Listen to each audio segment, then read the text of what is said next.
Hi, thanks for joining in and welcome to Southbridge. I will show you how to create Onclick event for HTML button tag.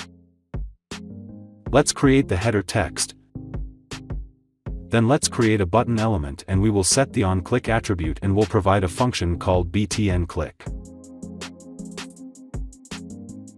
Now let's create the btnclick function and let's display an alert message.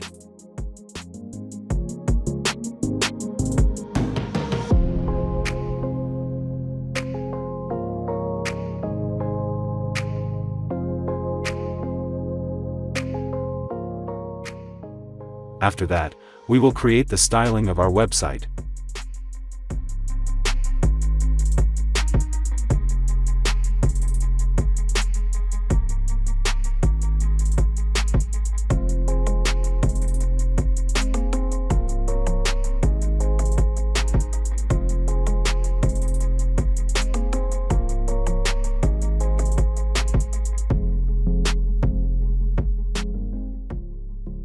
Now let's try to click the button.